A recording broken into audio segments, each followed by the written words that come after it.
Soy Marian Rojas Estapé, psiquiatra y autora de Cómo hacer que te pasen cosas buenas. Y soy una gran apasionada del mundo de la mente, de las emociones y del comportamiento humano.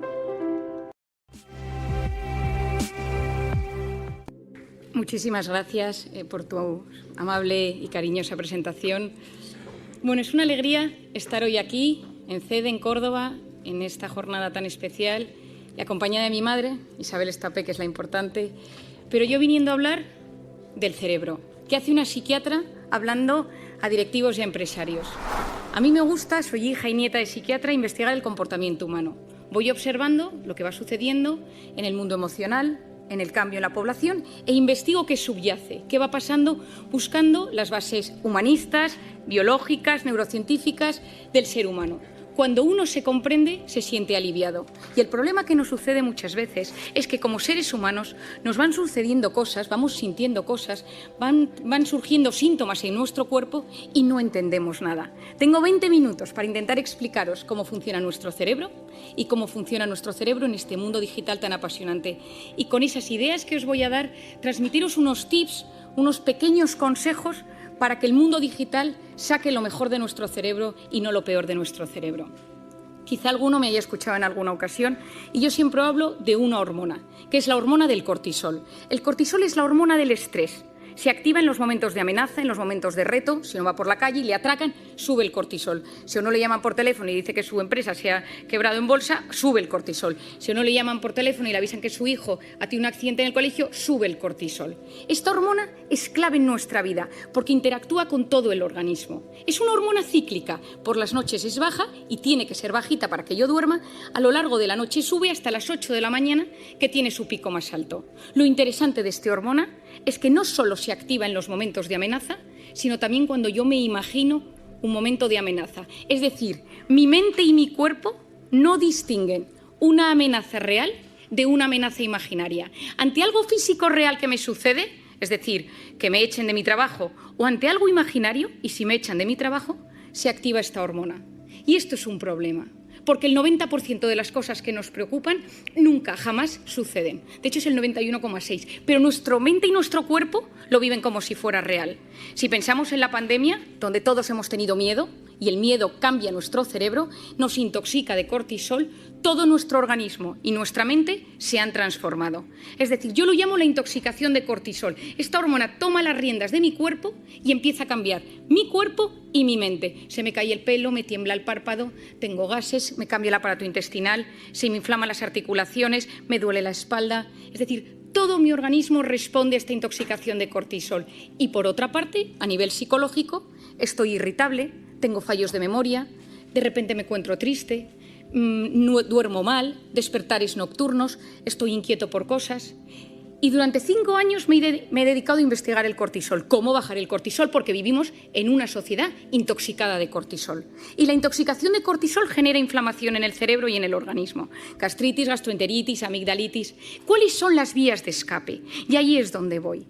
Yo durante mucho tiempo he investigado cómo de forma sana conseguir equilibrar esos niveles de cortisol.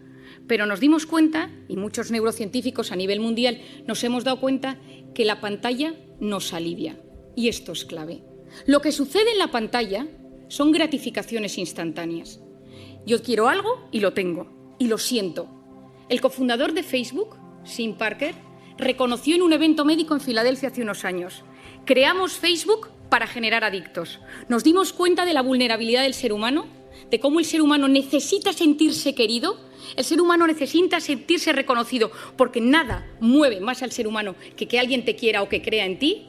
Y dijimos, creemos Facebook. Subes una foto y la gente le gusta, y la gente te comenta, y la gente te pone likes.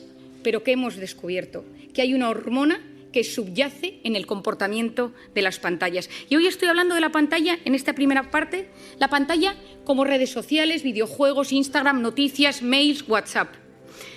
Y aquí entra la dopamina. La dopamina es una hormona maravillosa en muchos aspectos porque es la hormona del placer. Es la hormona que está involucrada en las relaciones sexuales, en la comida rica, en el vino, en los videojuegos, es decir, en cosas que nos hacen pasarlo bien, que nos hacen disfrutar. Y funciona de una manera muy particular. A mí me apetece tomarme una copa con unos amigos y empiezo a generar dopamina. Y en el momento que tengo esa copa, que ya me tomo eso con mis amigos, tengo mi pico de dopamina y de repente tengo un gran bajón.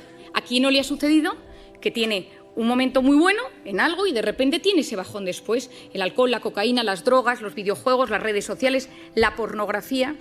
La dopamina es la hormona de las adicciones. Cada vez que yo recibo un like, cada vez que yo recibo comentarios en mis redes sociales y recibo cosas gratificantes, tengo chispazos de dopamina. Es decir, la pantalla fue diseñada para ser adictiva y a día de hoy tratamos en consulta la adicción a la pantalla con la misma medicación que la adicción a la cocaína. Ojo, van por los mismos circuitos cerebrales. Esto lo cuento porque es importante que lo entendamos. Es decir, nuestro cerebro no es inmune a tener pantalla todo el rato. Es cierto que nos ha salvado en un momento de pandemia. Es cierto que ayuda a acercar a nivel empresarial, educativo, en muchísimos aspectos. Pero necesitamos conocer cómo funciona y cómo activa nuestro cerebro para ser capaces de enfrentarnos de la mejor manera posible a ello.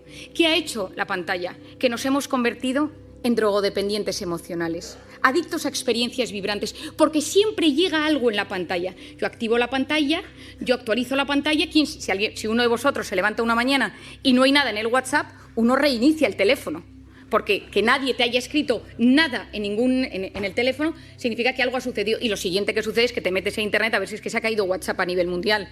¿Por qué? Porque nosotros nos hemos acostumbrado a recibir emociones y sensaciones constantes.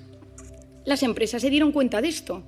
Facebook, Google, todas las empresas de Silicon Valley, Palo Alto, todo el mundo vio que esto era importantísimo. ¿Y qué sucede hoy en día? Que hemos transformado la economía mundial en la economía de la atención. Lo que importa a las empresas es conseguir mantener la atención del usuario el mayor tiempo posible en una pantalla. Es decir, nos han captado nuestra atención y es mucho más fácil secuestrar nuestros instintos que dominarlos. Es decir, como es algo tan impulsivo, me siento querido, me contestan, estoy metido en un grupo, me hacen caso, escribo, me meto, busco, compro, tengo hambre, pido un globo, quiero un sushi, me apetece, quiero quedar con alguien, me descargo Tinder. Es decir, gratificación instantánea, lo quiero todo y lo quiero ya. Y si nos damos cuenta, las dos únicas cosas que realmente nos hacen felices en esta vida, las dos únicas cosas que realmente llenan el corazón del ser humano, son el amor de pareja, el amor a los padres, el amor a los hijos y el trabajo bien hecho.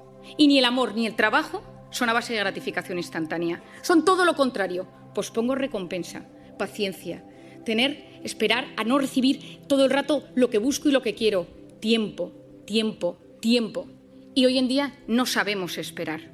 Y hay otra zona del cerebro que es fundamental que os explique. Y se denomina la corteza prefrontal. La corteza prefrontal es esta zona delantera de nuestro cerebro y es la zona que se encarga de la atención, de la concentración, de la resolución de problemas y del control de impulsos.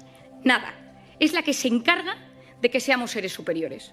La que yo de repente voy caminando en un restaurante y tengo apetito y veo que mientras voy por el pasillo que un señor está comiendo y no le quito la comida del plato. La que hace que yo de repente me apetezca comprarme algo y no me lo compro. Que de repente veo a una persona que me gusta por la calle, estoy casado y digo, no me conviene porque estoy comprometido con otra persona. Esto es la corteza prefrontal. Es el centro neurálgico de la voluntad. Pospongo las cosas o las retiro de mi camino porque no me convienen. Cuando un bebé nace, la corteza prefrontal es profundamente inmadura y el desarrollo del cerebro funciona de atrás para adelante y a medida que uno se va haciendo mayor, va madurando hasta que la corteza prefrontal madura en torno a los 15, 18, 21, 25 y hay gente que no madura casi nunca. En las mujeres madura antes, en los hombres madura después. La corteza prefrontal se activa en un bebé de tres maneras. Es decir, ¿cómo activas la atención de un bebé? Con tres cosas: luz, sonido y movimiento. Si alguno tiene un bebé o ha tenido un hijo, se da cuenta, de repente el hijo está en su hamaquita, pasa el padre, pasa la madre y gira la cabeza. Presta atención. De repente se enciende una lucecita, presta atención, escucha una música y activa su atención. ¿Qué queremos nosotros con la corteza prefrontal de nuestros hijos? Que a medida que se van haciendo mayor, presten atención a objetos inmóviles, a un profesor, que estén sentados en la salita de espera, que vean una puesta de sol y les guste, que puedan ir a un museo, que puedan leer un libro. Es decir, que no solo se active su corteza prefrontal con la luz, con el sonido y con el movimiento, sino que también sean capaces de prestar atención a una conferencia. ¿Qué pasa si yo le doy a mi hijo una tablet, un iPad, lo que sea, con 6 meses, con 1 año, con 2 años, con 3 años? Y yo se la pongo. ¿Qué es la tablet? Luz, sonido y movimiento. Y el cerebro del ser humano funciona con un mecanismo que se denomina use it or lose it. O lo usas o lo pierdes. ¿Quién de nosotros tiene mejor hipocampo, centro de la memoria, desde que usa Wikipedia? Nadie. Todos se nos atrofió el hipocampo. ¿Quién de nosotros se orienta mejor desde que usa Google Maps para todo? Nadie. Porque nuestro cerebro, cuanto más utilizas herramientas externas, más se atrofian las herramientas internas. Si yo utilizo la corteza prefrontal siempre para estimularme desde fuera, luz, sonido y movimiento, ¿qué es lo que está sucediendo? Que la corteza prefrontal de los jóvenes no está madurando de forma correcta. ¿Y esto qué consecuencias tiene? Seguro que habéis oído hablar del famoso TDAH, trastorno por déficit de atención e hiperactividad. Falta de atención, falta de control de impulsos, corteza prefrontal. 10% de los niños del primer mundo medicados por TDAH. Medicaciones que no son inocuas. Hay veces que son necesarias. ¿Es solo la culpa de la pantalla? No es solo.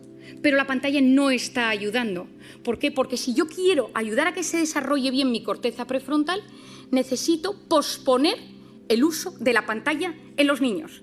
Si nosotros, que somos adultos, que nos educaron sin pantalla en nuestra corteza prefrontal, ya nos damos cuenta que constantemente esto nos alivia, esto nos ayuda, no podemos vivir sin el teléfono, nos damos cuenta que nos lo hemos olvidado y hay un sudor frío por la espalda, que somos conscientes de que lo necesitamos, lo llevamos colgados y a veces incluso algunos pegados en la mano como si fuera un reloj.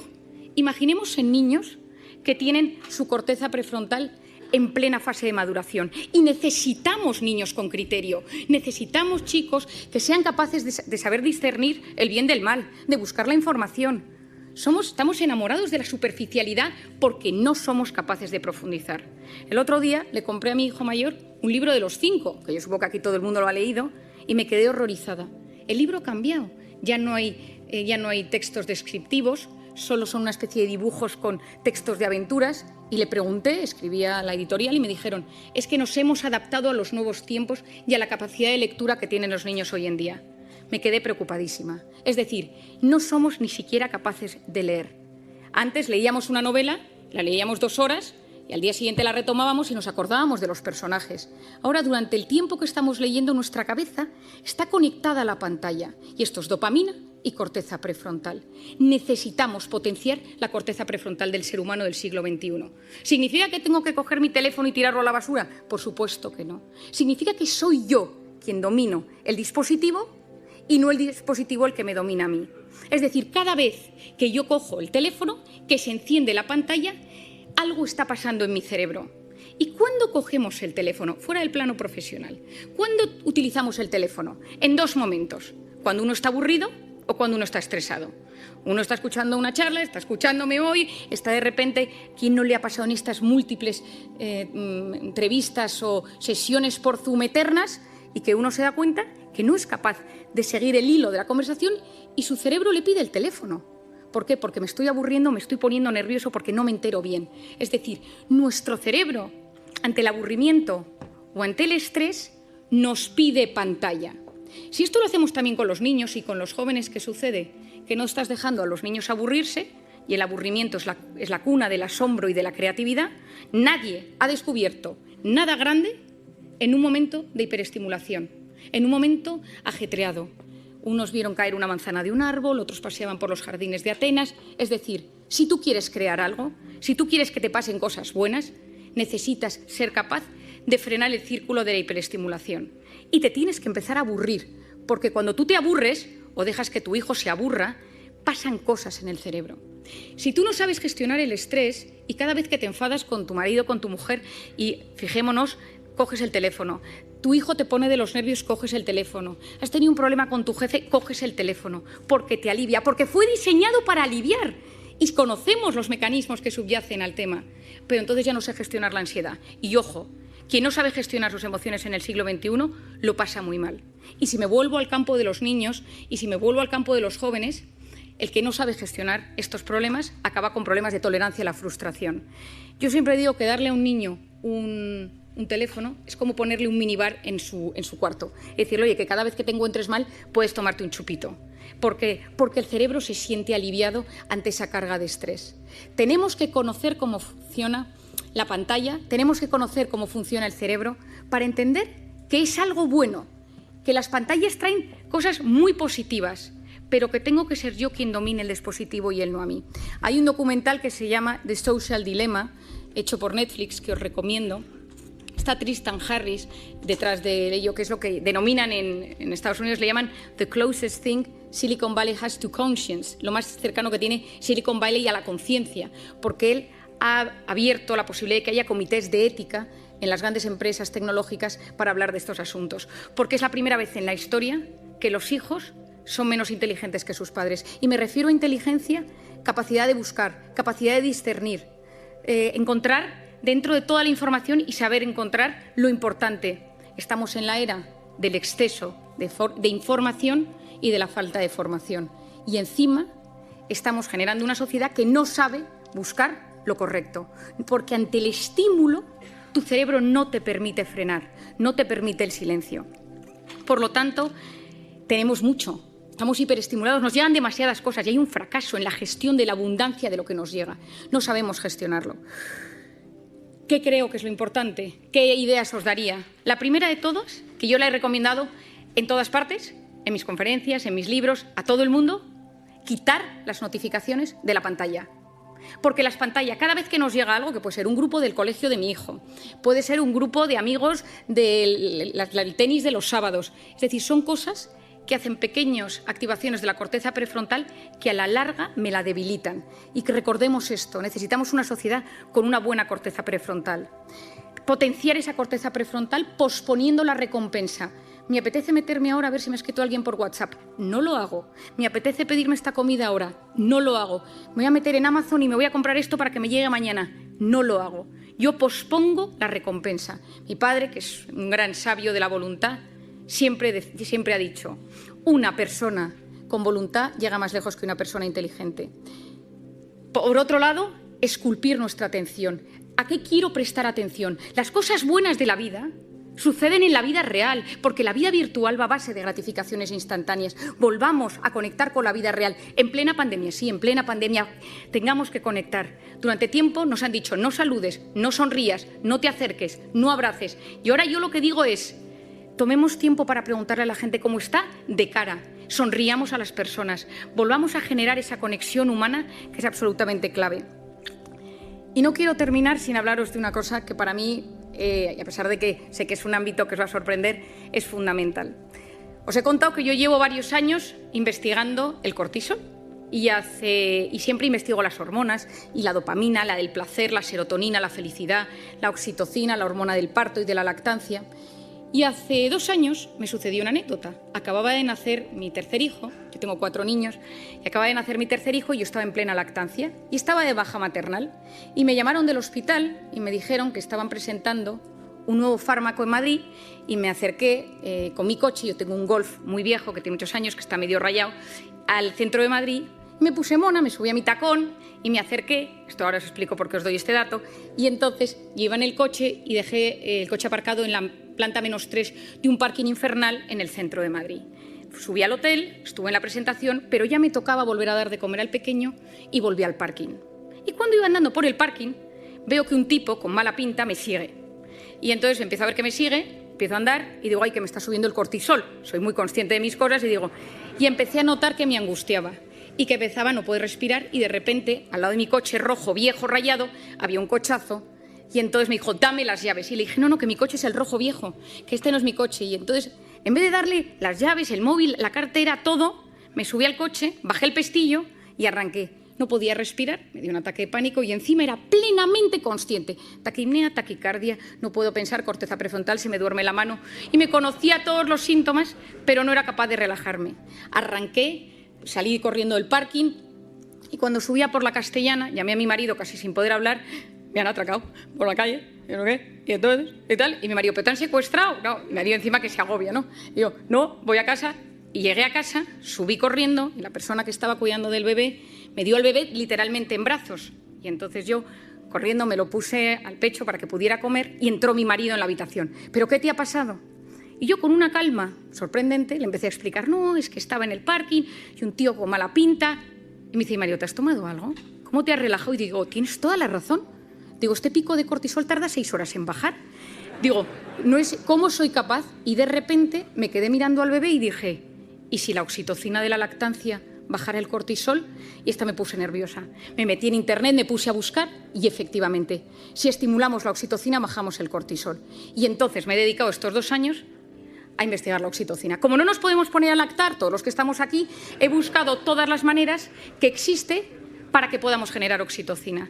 Y creo que nos encontramos en un momento de intoxicación de cortisol, de incertidumbre, de caos, de miedo, de reconfiguración, de readaptación, donde hay que potenciar la oxitocina. Es la hormona de la empatía, es la hormona de los abrazos.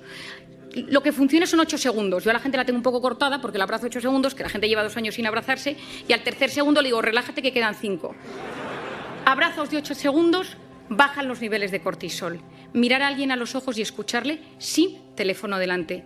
Te escucho y no te juzgo. Estoy a tu lado. Me ilusiono de lo que me cuentas.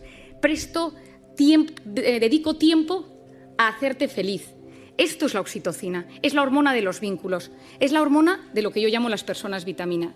Por lo tanto, en esta sociedad, en este momento donde todavía hay mucho cortisol, donde todavía hay mucho miedo, donde nos estamos adaptando, volvamos a la vida real. Potenciemos la oxitocina de las relaciones humanas y convirtámonos en personas vitamina. Muchas gracias.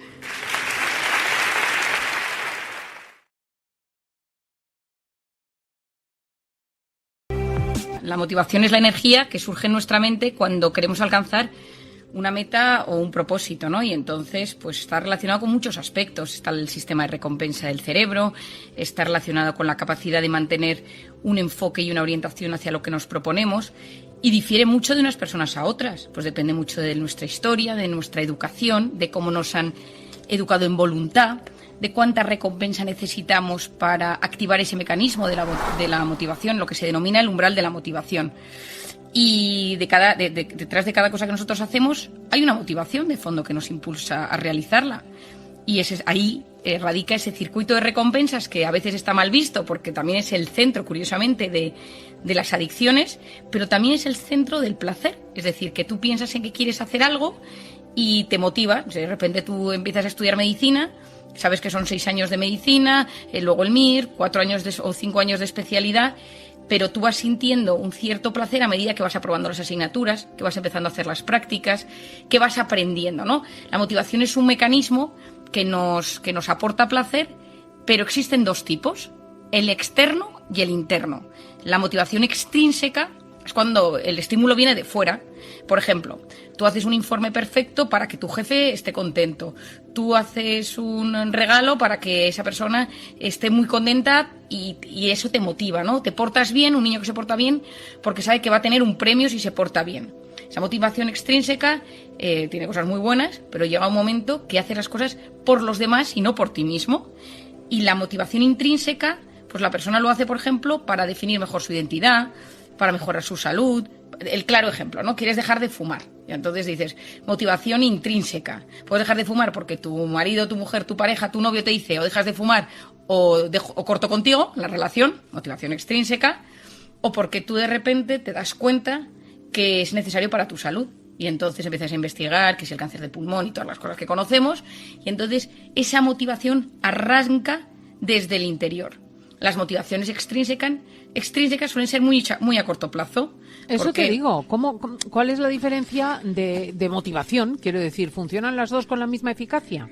No, porque la extrínseca, si tú piensas en ese niño que tú le dices que estudie, extrínsecamente porque le vas a dar luego un premio. Intrínsecamente porque se va a sentir mejor consigo mismo, porque le has enseñado que el aprendizaje es bueno, porque, imagínate que es un tema de lectura, porque la lectura le hace que sea más culto, que tenga fantasía, y le metes esa motivación intrínseca. Si es extrínseca, en el momento que desaparezca el estímulo externo, puede desaparecer, a menos de que se haya conseguido un gran hábito, y la intrínseca hace que se mantenga a lo largo de los años. Esto puede ser con la comida, puede ser con la lectura, con la educación, con el estudio, con el horario, levantarte pronto por la mañana. Claro, cuando es intrínseca, tú empiezas con tu fuerza de voluntad. Mi padre siempre dice que una persona con voluntad llega más lejos que una persona inteligente. Esa fuerza de voluntad es... Yo también lo digo, sí. Sí, es que cuando eres capaz de posponer la recompensa creyendo en tu propio bien a corto y a largo plazo, los resultados son mucho mayores. Entonces, claro, ¿qué fuentes de motivación podemos tener? Intrínsecas, pues por ejemplo la curiosidad. Es decir, yo quiero aprender más, yo quiero investigar más o profundizar sobre un tema. O puede ser la autonomía, porque yo quiero ser más libre, porque yo me quiero convertir en una persona con más capacidad de tomar decisiones. Puede ser las creencias, ¿no? Cada uno tiene sus propias creencias y entonces a veces la motivación de tus creencias, de tus valores, te ayuda a ir formándote más. Y es importante para la motivación tener en cuenta que existe como una fórmula, ¿no?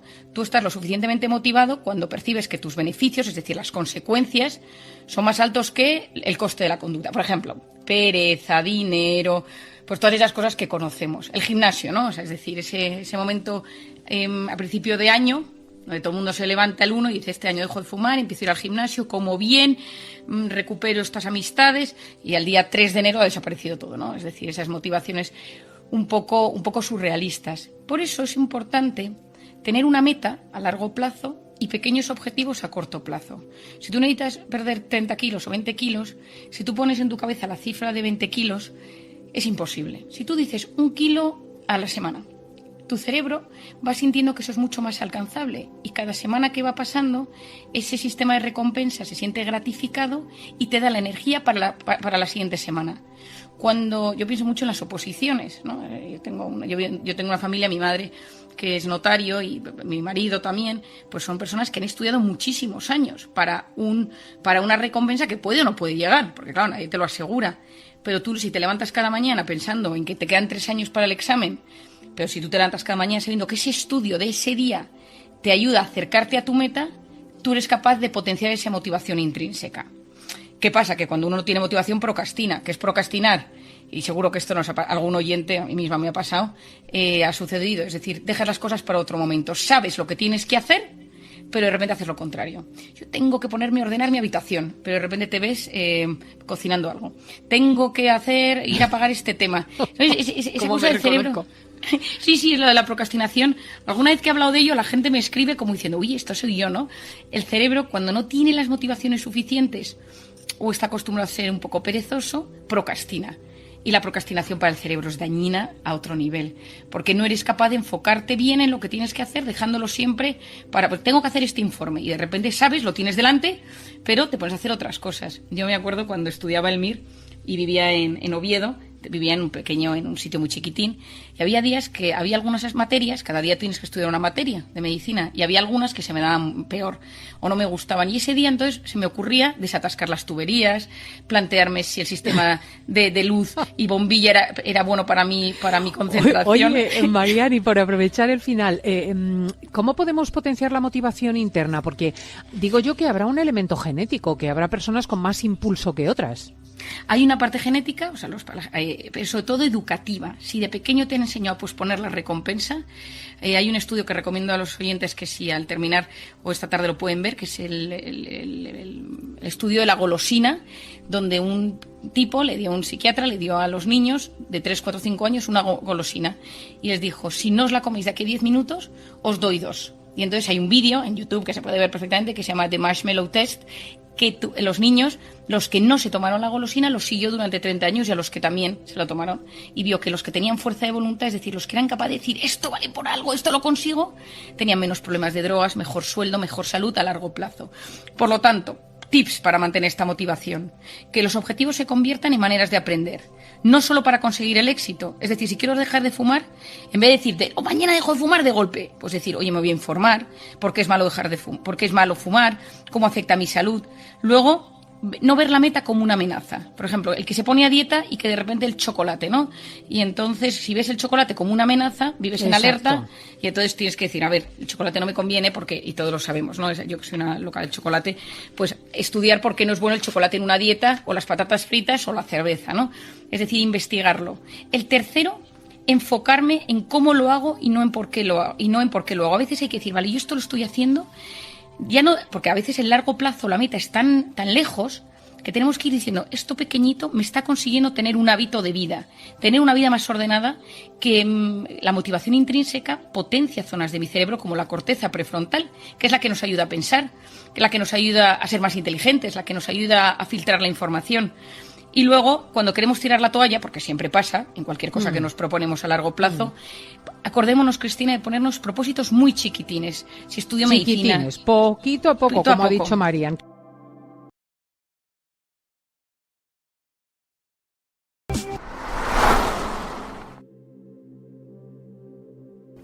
Sí, la inteligencia emocional es meterle, como decíamos, inteligencia a la emoción.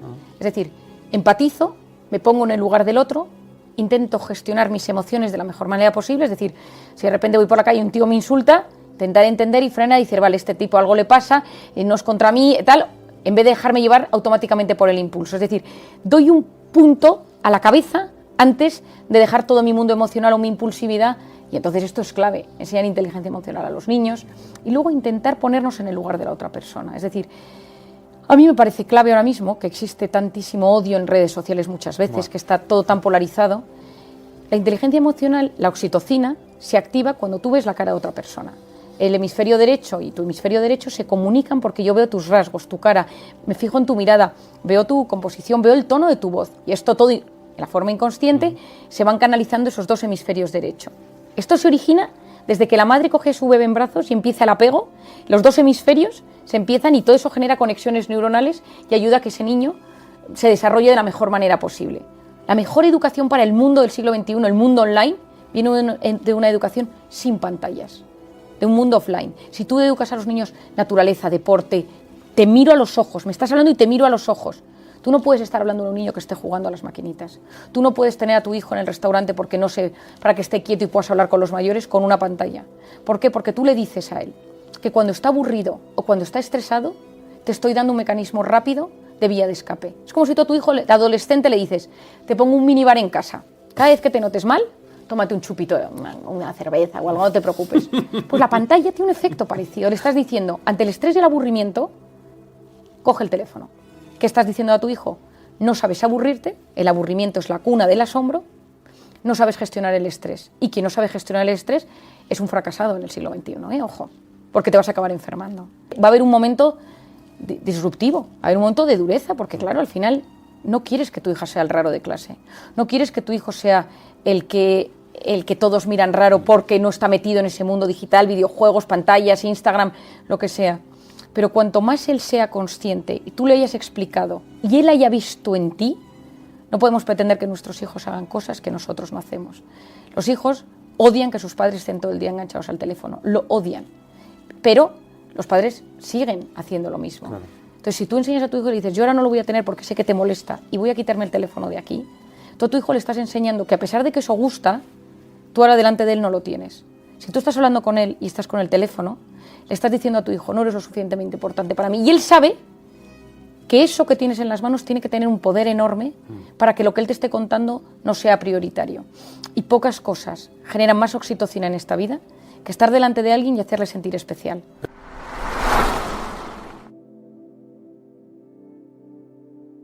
Dicen los que saben, hay investigadores muy potentes que lo explican, hay un francés, hay un alemán y tal, que es la primera vez en la historia que los hijos son menos inteligentes que sus padres, tratando inteligencia como capacidad de prestar atención, de filtrar lo importante de lo fundamental, de saber gestionar la vida, o sea, es decir, inteligencia emocional, inteligencia social, inteligencia práctica, teórica. Yo me acuerdo, a ti te había pasado como a mí, que yo buscábamos enciclopedias, hacíamos estudios y redactabas, te ponían un texto. A día de hoy, los chicos escriben un WhatsApp en 4 palabras, 5 tal. Aprende a hablarme, dime las cosas, exprésate, habla. ¿Dónde vas a encontrar esta información? Es decir, enseñar a los chicos a pensar, a reflexionar, para mí tiene que ser uno de los grandes retos educativos del siglo XXI.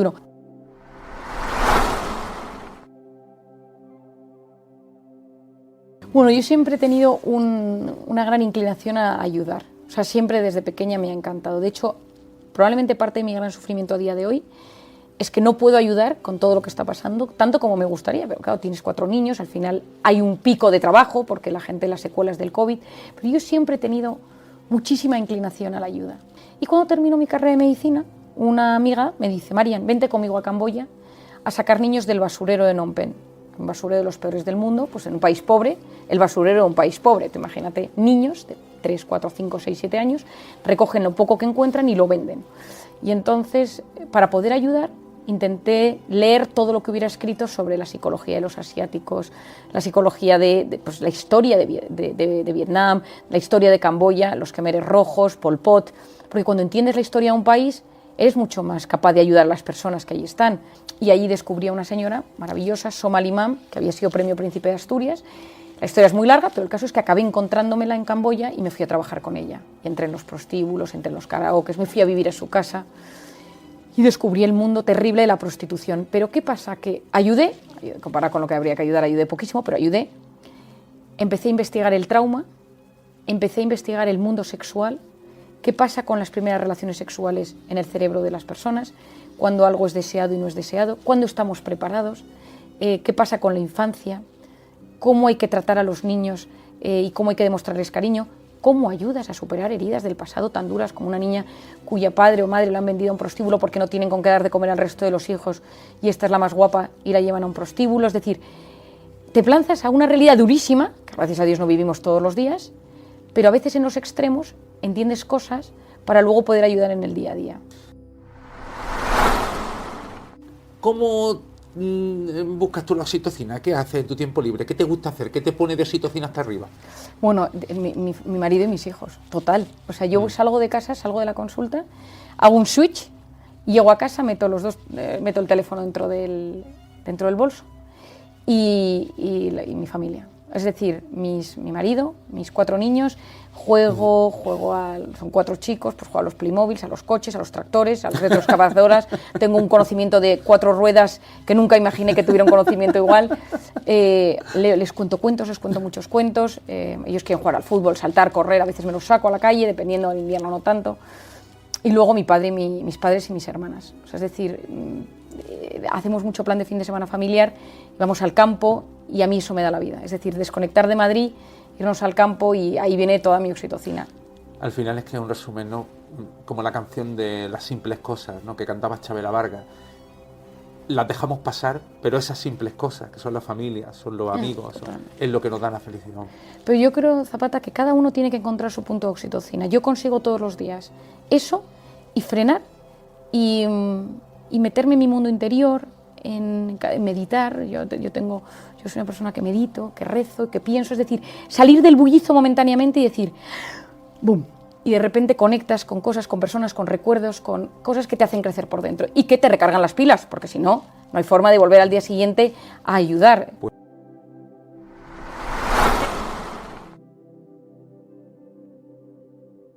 La felicidad es una vida lograda.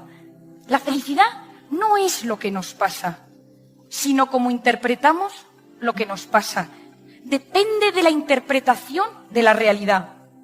La felicidad es hacer una pequeña obra de arte con nuestra vida, con nuestros talentos. Pero la felicidad depende del sentido que le damos a la vida. Hay que volver a los valores. ¿Y qué son los valores? Los valores es aquello que nos hace crecer como personas, aquello que nos perfecciona y aquello que nos guía en los momentos de caos y de incertidumbre. La felicidad no se define en el fondo, la felicidad se experimenta y solo existe un antídoto para esos momentos, solo existe uno, y ese es el amor. El amor a una persona, enamorarse, querer a alguien de verdad. Me gusta decir que en el fondo de cada uno de nosotros existen tesoros escondidos que se revelan cuando uno quiere de verdad. El amor nos abre y nos da alas para conseguir cualquier cosa. El amor a una persona, el amor a los demás, el amor a los ideales y a las creencias. Decía Confucio, no son las circunstancias de la vida las que hacen felices a las personas, sino sus ideales.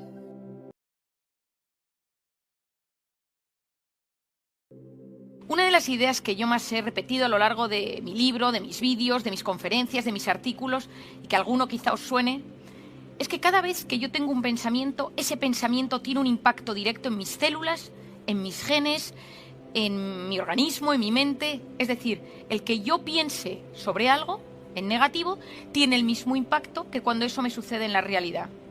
Pero ¿qué pasa si yo vivo siempre preocupado por algo? ¿Qué pasa si yo vivo constantemente estresado, angustiado por una amenaza real o imaginaria? Que empiezo a generar cortisol a todas horas. Empiezo a generar cortisol y entro en ese estado de alerta, en ese estado de amenaza constante que tanto me perjudica. Y a la larga yo lo llamo la intoxicación de cortisol. Es decir, en vez de que las sustancias que circulan por mi sangre sean las sustancias buenas, serotonina, oxitocina, es decir, las moléculas buenas, las que me ayudan a sentirme mejor, lo que yo voy a empezar a tener en mi sangre es ese cortisol que a la larga me enferma, que me inflama, que me enferma, que me genera irritabilidad, que me genera depresión, que me genera todos esos estados de intranquilidad que conocemos.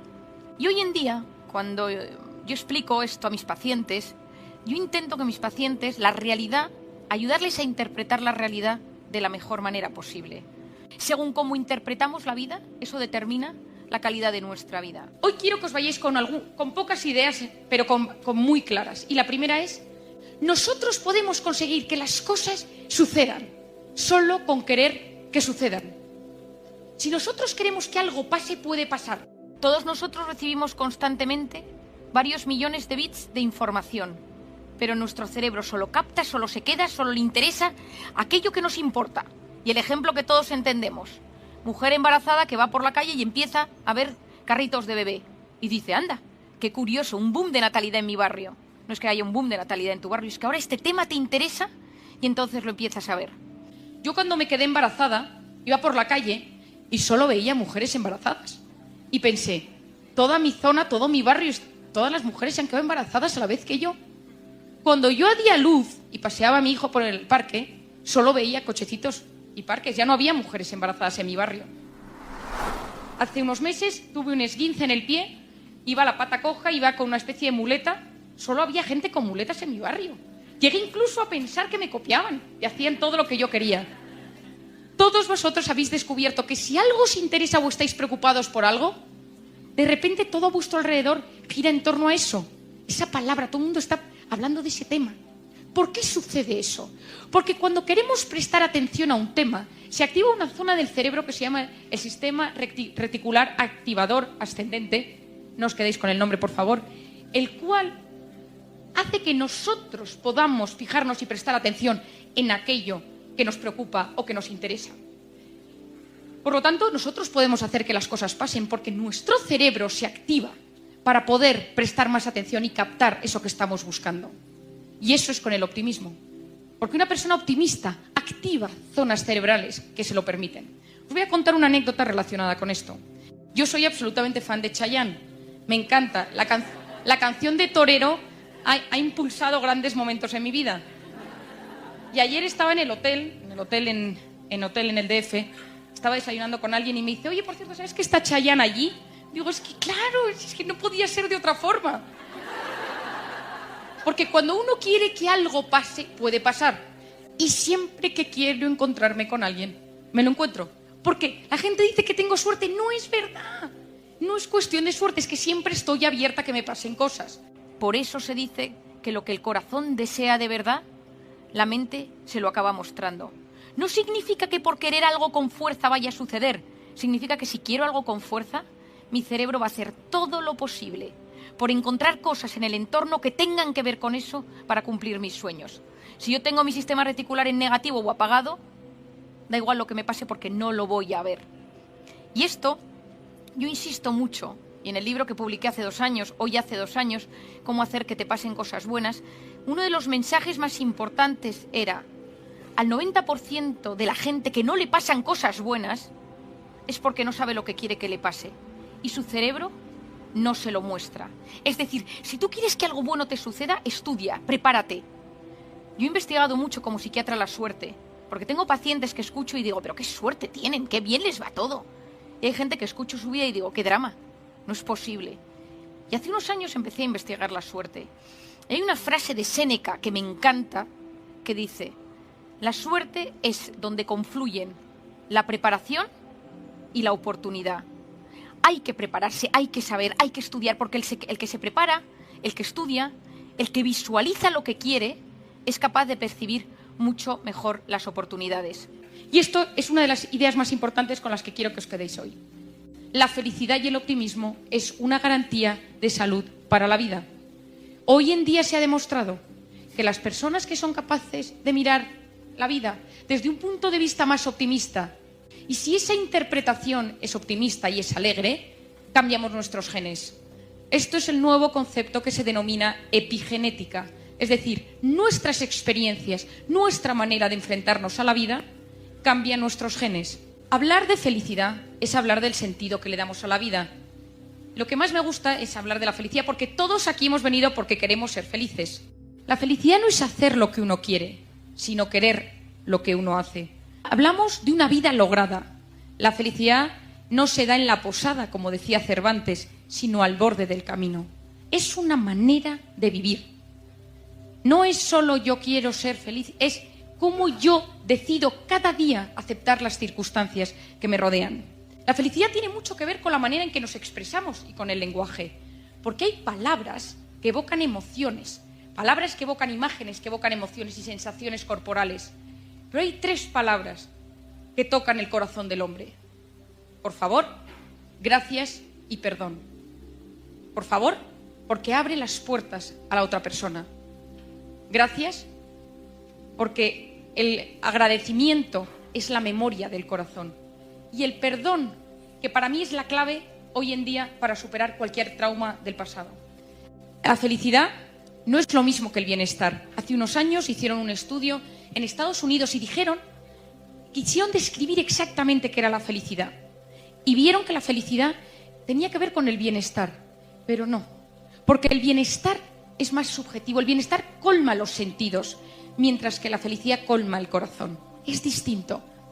El bienestar, la seguridad, la comodidad, pero eso no es felicidad. Nosotros entendemos muchas veces la felicidad cuando no la tenemos, ante la muerte, ante el sufrimiento, ante el dolor. Ahí entendemos y decimos: ahora no soy feliz, en este momento lo entiendo. Cuando uno se comprende, cuando uno intenta comprender las circunstancias, las puede adaptar de la mejor manera posible a su vida. Pero si uno no comprende, uno es esclavo de las situaciones y uno va a trompicones por la vida. Y la segunda es saber que pase lo que pase en esta vida, cuando uno intenta poner la mente de la mejor manera posible y conectarse con la realidad de la mejor manera posible, esto tiene efectos positivos tanto en la salud física como en la psicológica. Cuando tú le preguntas a alguien qué te preocupa, te habla del pasado o del futuro. Nos hemos olvidado de vivir en el presente. Esto es el equilibrio personal. Ahora os voy a hablar de una hormona que a partir de hoy va a ser vuestra mejor amiga. En todas vuestras conversaciones vais a hablar de ella, que se llama el cortisol. Si ahora entra el bedel y dice ¡fuego!, todas nos levantamos y salimos corriendo a la puerta porque tenemos una hormona que es la hormona del estrés y la supervivencia, que se llama el cortisol. Si no tuviéramos cortisol, nos quedaríamos sentadas y diríamos ¡ay, pues vamos a ver cómo se quema el edificio, qué interesante! Por lo tanto, a pesar de que os voy a hablar de cosas muy negativas de esta hormona, es fundamental para la supervivencia. Es la famosa hormona que si uno se encuentra con un león delante, uno puede salir corriendo gracias a esta hormona. ¿Qué pasa? Que salimos fuera, nos dicen que hay fuego, estamos fuera y nos dicen no, ha sido una falsa alarma, es que está estropeado el sistema de alarmas. Y nos volvemos a sentar 10 minutos después, todas en el mismo sitio, y yo sigo con mi conferencia. Ninguna se sienta de la misma forma. Todo el mundo está como inquieto. Uno tiene como una sensación rara. Nadie puede olvidarse que ha salido corriendo por un posible fuego. ¿Por qué? Porque la hormona del cortisol tarda entre 6 y 8 horas en bajar y volver a sus niveles normales. Es decir, el pico es muy rápido, la bajada es lenta. Imaginaros que volvéis aquí 3 meses después a otra conferencia. La persona que ha estado así de agobiada dice, no, yo me voy a poner cerca de la puerta porque yo no me fío. Pero en ese momento alguien le dice, no, siéntate conmigo, le sienta delante y se pasa toda la conferencia pensando, ¿y si hay un fuego? Se produce el mismo pico de cortisol. Es decir, solo con pensar en negativo nuestro cuerpo sufre exactamente como si eso estuviera sucediendo. solo con imaginarse lo positivo, se elevaban las hormonas de la dopamina y serotonina. ¿Qué pasa cuando el cortisol está elevado constantemente? Porque estamos constantemente preocupados. Vivimos constantemente preocupados por cosas que no van a pasar, pero nuestro cuerpo está sufriendo como si esas cosas estuvieran sucediendo. ¿Qué pasa cuando el cortisol está elevado durante mucho tiempo por estrés, por preocupación, por tensión? ¿Qué es lo que pasa con el cortisol? Que se eleva de manera crónica. Cuando yo os hablo del cortisol, os hablo de que la ira, el nihilismo, la desesperanza, la tristeza, cuando éstas existen, se segrega cortisol y disminuye el riego sanguíneo en la corteza prefrontal izquierda del cerebro, que es la zona encargada de la toma de decisiones y la planificación. Cuando uno está enfadado, tiene menos sangre en la zona donde puede tomar decisiones. Cuando uno utiliza los pensamientos positivos, los mensajes cognitivos positivos, y dice, lo voy a conseguir, esto lo soluciono, se produce un aumento del riego sanguíneo en esa zona. Es decir, solo con pensar que las cosas nos pueden salir bien, alteramos nuestro cerebro. Tanto es así que hoy se ha visto que la gente que tiene curiosidad, ilusión, optimismo, se produce una neurogénesis de neuronas, es decir, lo que toda la vida habíamos estudiado, al menos yo en medicina, que las neuronas cuando morían para siempre, se ha descubierto en los últimos años que no es cierto. Podemos regenerar neuronas. Y una de las maneras de regenerar neuronas es a través del optimismo. Porque se ha observado que la gente que se levanta por la mañana con optimismo, con ilusión, al cabo de 2-3 semanas se produce un movimiento de neuronas de diferentes zonas de la corteza cerebral hacia el hipocampo y tenemos nuevas neuronas en la zona de memoria de aprendizaje. El optimismo cambia nuestras neuronas, modifica zonas cerebrales. Tenemos que usar nuestro diálogo interno, que existe constantemente, para apoyarnos, no para hundirnos. Ese diálogo que tenemos dentro de nosotros. Tal Ben-Shahar es un psicólogo israelí que imparte la asignatura más concurrida de la Universidad de Harvard, que es Cómo ser feliz. Y él habla de esto, y él dice una cosa, que es, si quieres triunfar más y ser más feliz, debes empezar por fracasar el doble. Y sobre todo, por aceptar el fracaso. No pasa nada por de vez en cuando caer. Yo admiro a la gente que ha caído y que se ha recuperado. El éxito oculta lo que la derrota enseña. Y es así. La gente exitosa no se da cuenta de nada. En cambio, los que han bajado y se han recuperado, eso sí. Por lo tanto, en esta vida no tenemos que negarnos a, de vez en cuando, poder caer. Evitar ser perfectos a todas horas porque no existe el perfecto. Y toda la gente perfeccionista está intoxicada por cortisol porque está constantemente preocupada. En cambio, la gente feliz se ilusiona uno con otro. Entonces, nosotros, si nos quedamos todo dentro, es como que nos tragamos clavos y hay que sacarlos. Más vale sacar un clavo y que haga daño a tener clavos dentro. No, a mí nada me afecta, todo me lo quedo para adentro. Esa persona que te está diciendo eso, migrañas, colon irritable, fibromialgia, dolores o ya incluso cáncer. Cuidado, aprender a gestionar nuestras emociones es aprender, gracias a la asertividad, a expresar cómo nos sentimos. Porque mi mensaje de hoy es que se puede aprender a ser feliz. Porque se ha demostrado que la felicidad se aprende. Yo os he dado unas pautas básicas sobre cómo se transforma nuestro cerebro por ser feliz. No olvidemos que cualquier situación puede verse en clave de problema o en clave de solución. Podemos educar nuestra mirada. Saber mirar es saber amar. Y si uno mira amablemente las circunstancias, uno quiere más. Y querer siempre es bueno para el corazón.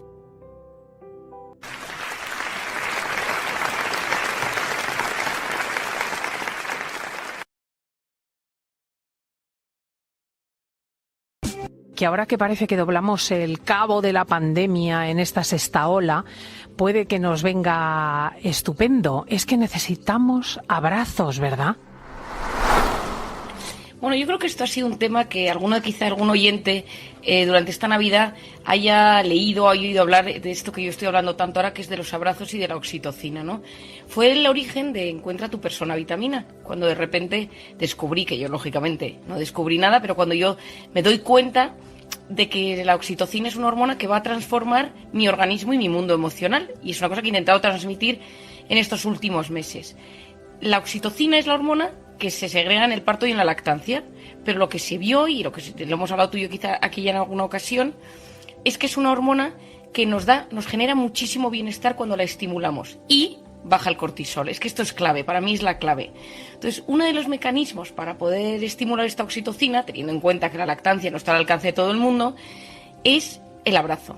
Y el abrazo se ha estudiado de diferentes maneras y se ha visto que cuando tú te abrazas con alguien, algo se produce en tu cerebro. De hecho, Cristina, seguro que te acordarás de una mujer, Amma, que es de la India, que ha abrazado a más de, dicen, 30 millones de personas. A mí me parecen muchas personas. Mucho me parece, pero sí que está como una fiera en ello, sí. Sí, o sea, que se dedica, diría, social, profesional y personalmente al asunto. Pero los americanos se fueron a investigar qué pasaba en ese abrazo, porque decían, bueno, para que la gente se cruce el mundo, para que esta señora les abrace, algo debe suceder. Y efectivamente, se vio que había zonas del cerebro que se modificaban, o sea, cosas que sucedían. Entonces, ¿qué tenemos que saber? Lo primero es que la oxitocina, esa hormona del parto y de la lactancia, también se estimula en otros momentos. Se estimula en los abrazos, en las caricias, en los masajes, en una mirada compasiva, en alguien que te mira y te sonríe y no te juzga, en alguien que con todo el cariño te dice que te quiere. Es decir, esa oxitocina de la que nos tenemos que nutrir todos, tenemos otras maneras de segregarla y tenemos que hacerlo por dos razones fundamentales, Cristina. La primera es que potencia el sistema inmune, y en un momento de la historia donde necesitamos urgentemente potenciar el sistema inmune, me parece absolutamente clave. Y la otra, porque baja el cortisol. Y sabemos que el cortisol se activa en los momentos de incertidumbre, de caos, de miedo, de pandemia, por supuesto, donde todo está en el aire y no tenemos forma de controlarlo. Es decir, cuando necesitamos controlar todo, que las cosas salgan bien, estamos metidos en muchas cosas, pues conciliamos familia y trabajo, tenemos, pues pienso en un sanitario con el que hablaba ayer, que tiene una responsabilidad enorme porque hay muchas personas de su equipo o de baja por estrés postraumático o por COVID, y entonces hablaba con él y estaba hiperestresado, me decía, yo es que tengo el cortisol por las nubes, ¿no? Bueno, pues en estos momentos que cada uno de nosotros estamos viviendo con una situación de tensión o de agotamiento mental, una forma de recuperarnos es a través de esta oxitocina. Y esta oxitocina la podemos activar de diferentes maneras y el abrazo es uno. Es decir, toda la gente que ya está inmunizada, que ha pasado el COVID, que tiene sus grupos burbujas, son esos abrazos que activan los corpúsculos de Meissner y de Pacini, que se llaman así, que lógicamente no quiero que nadie los recuerde, que es ese momento en el que tu cuerpo siente esa presión cuando el receptor de la piel está estimulado. Una señal parte hacia la corteza prefrontal y analiza qué tipo de estímulo ha llegado. Y entonces, cuando tú recibes, esto es como desmenuzar el abrazo, pero cuando recibes o de repente que alguien te da la mano, hay diferentes maneras de dar la mano a alguien. Las mujeres no nos damos la mano, pero muchas veces lo sientes, ¿no? Esa fuerza, ese cariño, ese afecto. Yo leí un estudio cuando escribí el libro muy bonito de la gente mayor que está muy aislada, y en mi colegio nos llevaban a visitar residencias de ancianos. Y una de las cosas que más me sorprendía es que cuando veías a la gente triste y te ponías a hablar con ellos en el comedor o en la salita de la residencia, cuando llevaban un tiempo hablando contigo, de repente te cogían de las manos, o tú les cogías, te iban apretando la mano y notabas que se empezaban a relajar. Sí, qué importante esto y cuánto hemos perdido en el COVID, ¿eh? No nos estamos dando cuenta. Es que no nos estamos dando cuenta, Cristina. La gente mayor, hablaba yo este lunes con una señora mayor que veo en consulta de 89 años que me decía, por primera vez mis nietos, cuando me vienen a ver, que a mí lo que más me gusta es que se sienten en el sofá conmigo y que siempre yo los cojo de las manos y tal, ellos, sus padres, dicen mis hijos, mis nueras, mi yerno, les dice, no toquéis a la abuela. Y yo me paso todo el rato pensando a ver si a alguno se le escapa la mano y me la da, que a mí me da igual, ¿no? Es decir, ese momento, esa necesidad que tienen todas las personas, pero los niños, los bebés, los niños y los mayores lo tienen ultra desarrollado, son hipersensibles a sentir el tacto. Entonces, el hecho de habérselo arrebatado del todo, es decir, haberles quitado ese roce de la piel, genera que esa manera sencilla de bajar el miedo. Tantas personas mayores que están sufriendo muchísimo la soledad. Cuando tú llegas a la casa y les coges de la mano, si nos tenemos las manos más lavadas de la historia, o sea, es decir, que es que yo creo que en algún momento que alguien, que esto ya será dentro de unos años, estudie cómo ha cambiado nuestra dermis con todo el alcohol que le hemos echado, es decir, que no les quitemos eso a las personas mayores. Tú te limpias tus manos, tú le miras y le coges, porque como muchas veces no te puedes quitar la mascarilla si es una persona de riesgo, no le puedes quitar todo lo que riega la empatía, que es te toco, te aprieto con un poco de dulzura y de delicadeza, te sonrío y si no me puedo quitar la mascarilla porque las circunstancias no lo permiten, que esa persona sienta esa empatía y le suba la oxitocina. Es decir, necesitamos volver a irrigar a los nuestros de esa hormona. Y si no podemos decirles, te quiero, te comprendo, no te juzgo, sé que te sientes solo, porque nos hemos convertido, debido a la pandemia, en seres mucho más individualistas y egoístas. Porque claro, al final velas por tu seguridad de una forma tan desproporcionada que lo entiendo.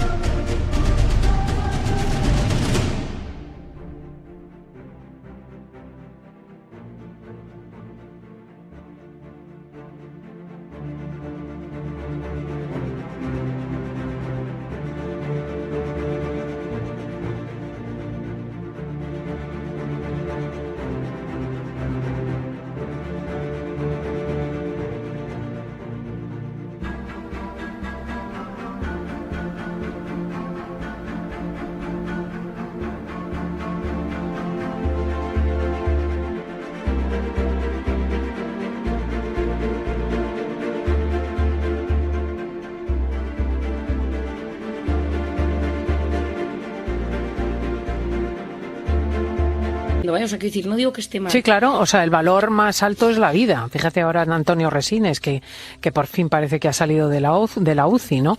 Pero claro, por el camino te dejas muchas cosas, no nos damos cuenta.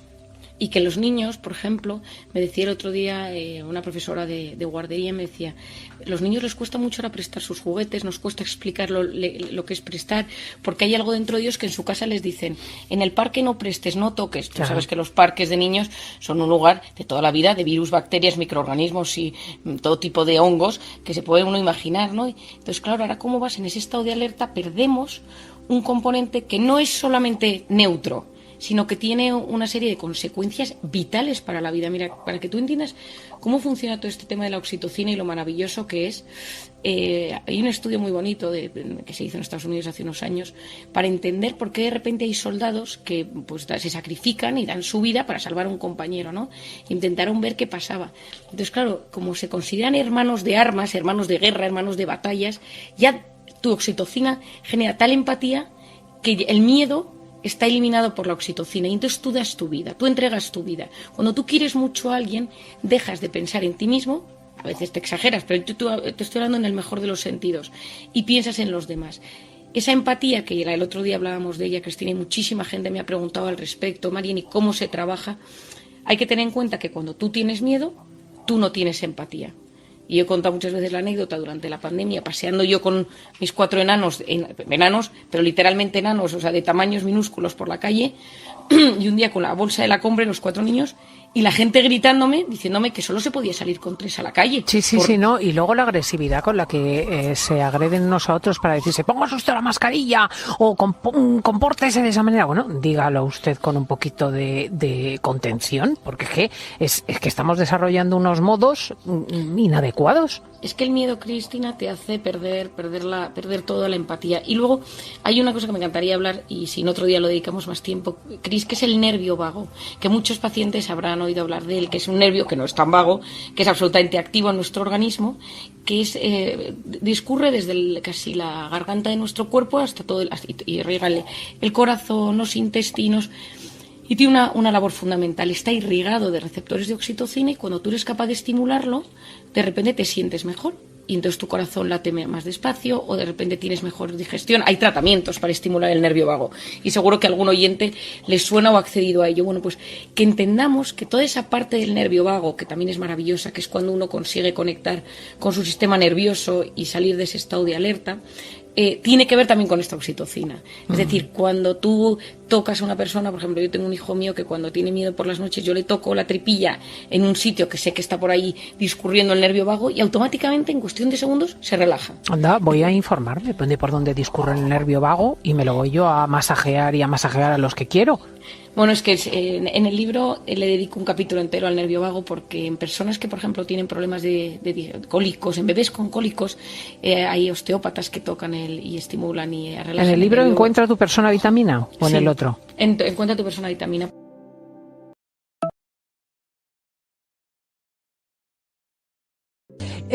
tú puede que seas un poquito, bueno, que dejas así las cosas a medias, que vas corriendo de un lado para otro y te torturas y te dices a ti mismo que tienes que ser más perfeccionista. Pero ¿qué ocurre al revés? Cuando de perfeccionista te vuelves en minucioso y en neurótico y ni siquiera duermes. Bueno, vamos a hablar de esto, de las ventajas e inconvenientes del perfeccionismo, si hay que perseguirlo o no. Doña Marían Rojas Estapé es nuestra psiquiatra, autora de Encuentra tu persona vitamina y cómo hacer que te pasen cosas buenas. Marían, muy buenos días. Buenos días, Cristina. Pues, qué alegría, qué alegría. Siempre es una alegría sacar temas interesantes que a los oyentes les pueden servir en su día a día. Bueno, ¿por qué no sabe, verdad, si el perfeccionismo es una virtud o un error? Bueno, es que a mucha gente se le ha educado en el perfeccionismo, en la exigencia extrema, en el no poder fallar, en llegar a todo y hacerlo tan bien que no haya ninguna arista ni ningún error, sea en la organización de un cumpleaños, sea en escribir un libro, sea en impartir una clase, sea en terminar la tesis doctoral, sea en decorar la casa o dejar la cocina ordenada o poner bien la ropa de tus hijos. Es decir, hay diferentes razones por las que podemos ser perfeccionistas. ¿Qué pasa? Que la vida de hoy es una vida que exige mucho. Hay que estar en todas partes, hay que llegar pues a la parte familiar, hay que conciliar el trabajo profesional y parece que hay que hacerlo todo de forma excelsa, casi perfecta. Pero es que la perfección no siempre es perfecta y en esto te lo quiero explicar, Cristina, porque me parece muy importante. La perfección no siempre es perfecta. Me encanta la frase. Es decir, muchas veces, en contrario a lo que se pueda pensar, el buscar constantemente ser perfectos nos puede enfermar. Pero nos puede enfermar hasta un punto de somatizar. ¿Por qué?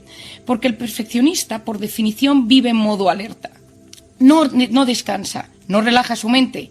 Lo tiene todo en ese punto de alerta, de amenaza, porque necesita encontrar el punto, el defecto, el fallo en lo que está alrededor. Yo me acuerdo hace unos años una paciente que estaba preparando su tesis doctoral y llevaba 6 años. Era pluscuamperfecta, pero era excesivamente perfeccionista. Y entonces le costaba muchísimo, y yo le decía todos los meses, hemos entregado la tesis. No, Marían, mi director de tesis, que me acuerdo perfectamente de su nombre, me dice, dile a tu psiquiatra que por favor, que te dé una pastilla porque esto ya hay que terminarlo y entregarlo.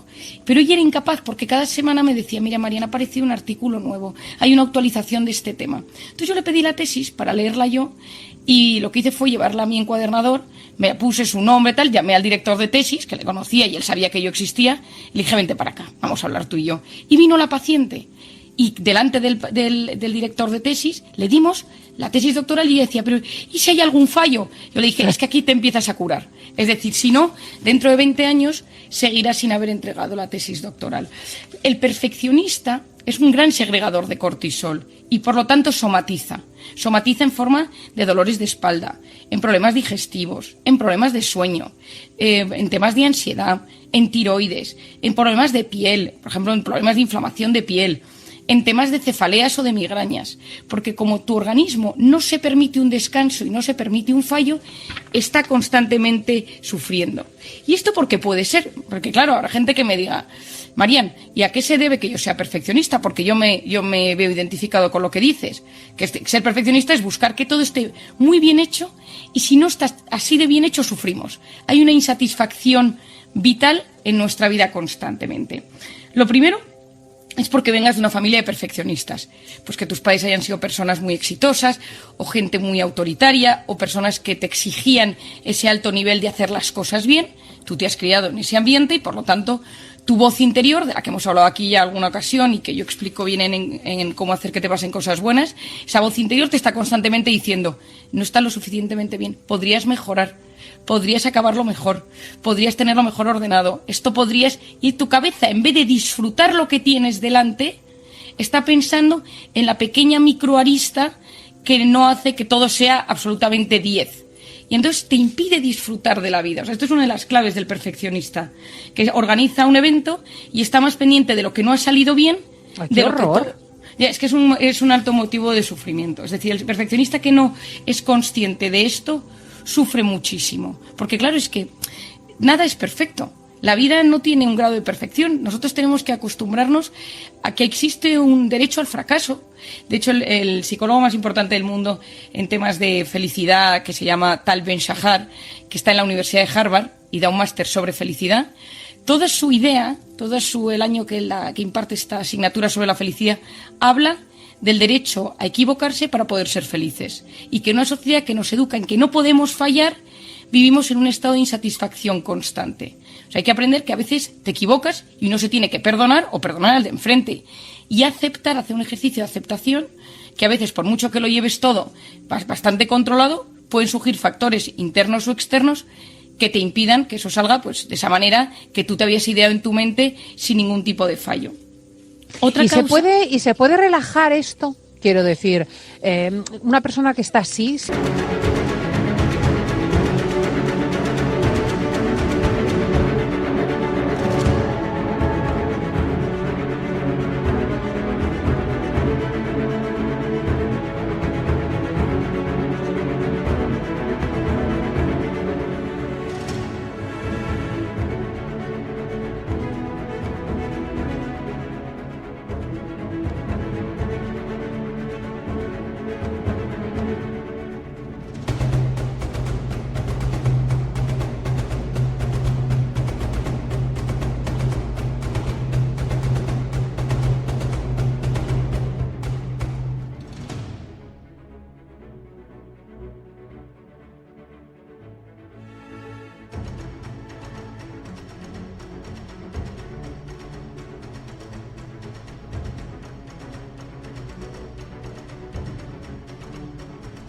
Siempre con las tripas apretadas, ¿puede cambiar? Bueno, esa es la idea, ¿no? Yo siempre digo que para poder cambiar en algo tienes que tener el insight, que es la capacidad de darte cuenta que esto es una de tus características. Porque si no, claro, yo tengo varios perfeccionistas en mi consulta que me dicen, no, Marian, yo simplemente es que tengo que hacerlo todo bien, porque en esta vida quien no hace todo bien es mediocre, ¿no? Y entonces le tienes que hacer ver con muchísima delicadeza y cariño que el grado al que he llevado eso, pues por eso está somatizando o por eso está en un estado de tristeza o de ansiedad.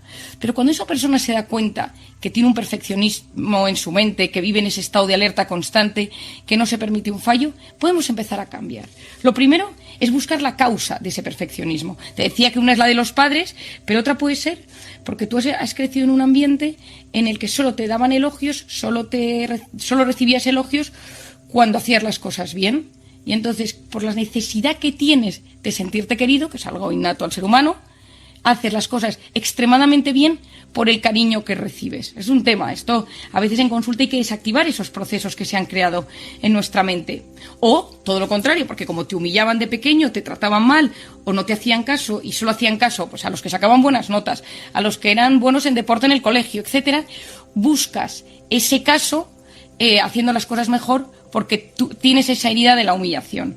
Otro, porque hayas vivido o te seas una persona con muy baja autoestima y entonces no te quieras lo suficiente, y entonces buscas paliar esa parte de ti que no te gusta buscando ser excesivamente bueno pues en el tipo. Hay gente que se obsesiona con el peso o con el físico o con la forma en la que viste. ¿Por qué? Porque suple otras carencias en la parte física. Entonces, cuando tú has llegado al origen y entiendes si ese perfeccionismo es un tema adquirido, es un tema que es por una herida, es porque tienes la autoestima baja, es porque tú has visto, hay gente que se da cuenta que cuando se exige muchísimo llega más lejos en la vida, y esto es así, pero es verdad que esa lucha constante por llegar a todo a veces te lleva a empezar a desencadenar una enfermedad. Luego trabajar esa autoestima y esa voz interior. ¿Cómo me trato yo? Entonces, el típico ejemplo. Estoy haciendo mi tesis, estoy preparando la tesis, estoy preparando una comida para mis amigos que vienen a casa, estoy organizando la fiesta de cumpleaños de mis hijos, estoy escribiendo un libro, estoy preparando mi clase para el colegio, estoy preparando un informe para mi jefe. ¿Cómo me trato yo a la hora de hacer esto? Soy de los que me digo, bueno, si estamos en el grado de perfeccionistas, no estamos hablando de los que procrastinan, ¿no? Es decir, es que me quedo hasta las 3 de la mañana y lo vuelvo a mirar, creo que esto no está bien, y entras en ese bucle negativo en el que nada te convence. Ahí es cuando tienes que darte cuenta que hace falta que de vez en cuando digas hasta aquí. Yo siempre digo que 10, imaginémonos, en una escala de 0 a 10, 10 es la perfección. Hay que aspirar en los perfeccionistas a un 8,5, 9. Porque sí, en el 8,5, 9 del perfeccionista es un 10 de la gente normal. Y repetirse ese refrán tan sabio de que es enemigo lo mejor de lo bueno. Que en la vida hay que aspirar a lo bueno, pero no a lo mejor. No nos obsesionemos. Esto es muy importante. Bueno, la verdad es que no dejamos de aprender con Marian Rojas Estapé. Muchísimas gracias por alertarnos frente al perfeccionismo, querida. Un abrazo muy fuerte.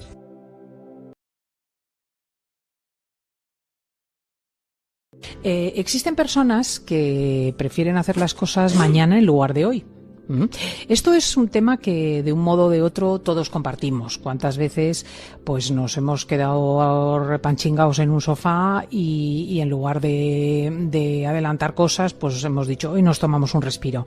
Pero puede ser verdaderamente grave cuando una persona se manifiesta incapaz de coger las riendas de su vida. Cuando indefectiblemente dice, bueno, pues ya lo haré mañana, pues ya buscaré trabajo mañana, pues ya me levantaré incluso de la cama más tarde. Se llama procrastinar. Esta manía de dejarlo todo para después. Sobre la procrastinación nos va a hablar Marian Rojas, autora de Cómo hacer que pasen cosas buenas, en esta mañana de sábado. Buenos días, Marian. Buenos días, Cristina. Pues sí, un tema muy interesante que mientras me lo estaba preparando ayer, digo, es que necesito que los oyentes entiendan que no es un tema de vaguería, ¿no? La procrastinación es el hecho de retrasar actividades o situaciones.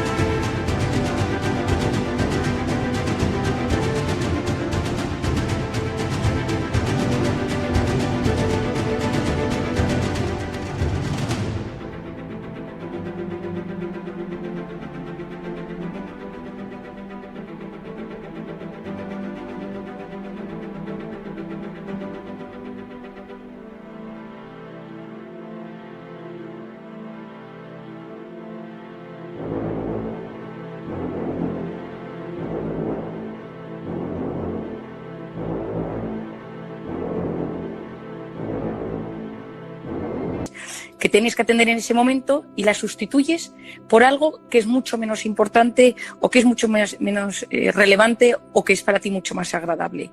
Pero eso se hace no por vaguería, no se hace porque tengas pereza, sino lo que se hace es por dos razones. Una es por perfeccionismo, es decir, porque quieres hacer de una manera tan perfecta que llega un momento que eso te genera una cierta ansiedad y entonces dejas de hacerlo. O puede ser porque tienes unas emociones que eso te trae una emoción negativa, una falta de seguridad en ti mismo, un tema de ansiedad. Vamos a dar un ejemplo que siempre es mucho más sencillo. Siempre más gráfico, sí. Sí, o sea, te tienes que apuntar al gimnasio y entonces en vez de apuntarte al gimnasio ese día te pones a repasar las tuberías de tu casa. Que no es que les pase nada, pero dices, bueno, una vez al año había que repasar las tuberías, ¿no? O tienes que entregar un informe de tu trabajo que te dice tu jefe o algo relacionado con pues un trabajo en el colegio, la tesis doctoral, llamar a alguien para gestionar un tema, pues a una persona de tu trabajo. Imagínate que tienes que llamar a un empleado porque ha hecho algo que no está bien, pero sabes que no te apetece esa llamada porque no sabes gestionar el conflicto y entonces haces todo menos llamar a esa persona. Es decir, el procrastinar viene del latín, que significa postergar voluntariamente, pero tiene un origen todavía más antiguo, que es acrasia, que es hacer algo en contra de nuestro mejor juicio. Y de hecho hay una frase que dice Ovidio, y mi padre la repite muchísimo a los pacientes que procrastinan, que dice: veo algo bueno y lo apruebo, pero sigo lo peor. Es decir, yo me doy cuenta que lo correcto sería seguir por ese camino, pero no soy capaz de enfrentarme a ello y entonces hago lo que está mal. Claro, entonces esta consideración que haces es muy importante porque no es lo mismo que uno mire con indulgencia sus actos, decir, bueno, pues mira, no me he dedicado a arreglar la cadena de la bicicleta esta tarde, pero es que estaba cansada y me ponía a ver una película normal. Que tú hagas un juicio sobre tu vida diciendo, no, sistemáticamente postergo cosas de tal modo que me estoy perjudicando a mí mismo. Totalmente. De hecho, el tema de esto es que te vas haciendo daño. O sea, el problema de la procrastinación es que tú a ti mismo te vas perjudicando y esto va mermando tu autoestima, la seguridad en ti mismo, la ansiedad, cómo gestionas tus emociones, porque a tu cabeza le vas mandando mensajes que son mentira, que son, pues ahora esto no es tan importante, no necesito hacer esto, será mejor hacerlo mañana, ¿no? Y hay como 3 fases en este proceso, que la primera es que yo percibo una incomodidad por hacer esa actividad, ¿no? Pues ahora mismo no quiero llamar a esta persona, no quiero apuntarme al gimnasio, no quiero enfrentarme a algún tema que tengo que hacer por incomodidad. La segunda es empezar a hacer algo completamente secundario. Desde hace unos años esta ocupación muchas veces es cojo el teléfono y me pongo a responder un mail, miro una aplicación, me meto en Instagram, veo las noticias, porque claro, tengo que saber cómo son las noticias, y ahí llevo a mi tercer punto, que es que me justifico. Y justifico que era importante, que era contestar a este WhatsApp, que lo otro era terciario, pero yo me voy engañando a mí mismo. Es decir, yo voy haciéndome daño porque me engaño y voy metiéndome en una rueda negativa, porque me paso todo el día aplazando asuntos pendientes. Yo a la gente le digo, y luego hay temas mucho más graves. Por ejemplo, yo pienso en algún caso que tengo en la consulta de alguien que sabe que tiene que tener una conversación con un hijo o con su marido, con su mujer, de algún tema delicado, pues la relación se ha enfriado. Creo que mi hijo últimamente se ha metido en las drogas. Y esas conversaciones tan incómodas, donde te tienes que enfrentar a tus peores temores y las vas sustituyendo por, pues voy a hacer la compra, que no es que no sea importante, pero tú sabes perfectamente que el otro es un tema importantísimo, pero que emocionalmente no te apetece. Y entonces tu cerebro va buscando excusas para no tomar decisiones. Y esa falta de tomar decisiones, al final eso se hace bola. Tiene un coste muy elevado y luego pues retrasos inevitables, pues incluso falta de productividad en el trabajo, las relaciones se enquistan. Esto, por ejemplo, una de las cosas es cuando uno tiene que actuar con respecto a las relaciones humanas. Bien sea hablar con alguien de tu trabajo que sabes que lo tienes que despedir, con tu marido, tu mujer, que sabes que tienes que tener esa conversación tan incómoda, con tu padre que le tienes que decir algo, con tu hijo que le tienes... Y entonces, como la emoción que eso genera es tan negativa en ti, lo pospones por otra cosa. Entonces no es pereza, que es una de las cosas que yo quiero que los oyentes tengan claro. No es un tema de que soy perezoso, sino que mi problema es que no sé gestionar la emoción que va asociada a esa acción que tengo que hacer. ¿Y en qué medida esto es un problema de todas las personas o responde a lo mejor a una patología o a una identidad determinada? Bueno, pues mira, generalmente esto se asocia en 2 tipos de personas, a las que son obsesivas o perfeccionistas, es decir, que como lo necesitan todo hacer tan bien, acaban sin hacerlo. Yo te voy a contar un caso simpático, y encima es una paciente que me deja contar su historia, que procrastinaba la entrega de su tesis doctoral, porque siempre la angustia de entregarlo, pensando que podía haber un fallo, que el tribunal podía decirle que no estaba actualizado, hacía que cada vez que venía a verme me contaba cosas que habían sucedido. Pues mirad, pasó esto, en la comunidad de vecinos tuve que encargarme de este tema, o sea, cosas totalmente irrelevantes, pero después de 5 años sin entregar la tesis, ella siempre le decía a su director de tesis, mi psiquiatra dice que a ver si ya me lanzo y entrego la tesis. Y entonces le pedí el teléfono del director de la tesis y le llamé. Y entonces le dije, mira, vente a la consulta. Y yo le pedí a la propia paciente su tesis, la metí en un pendrive, la fui yo a encuadernar y entonces le hice sobrellevar esa escena con el director de tesis, con su tesis en mano, porque ella no era capaz de gestionar el momento de entregarlo por una gran inseguridad que ella tenía en sí misma y que no era capaz de superar.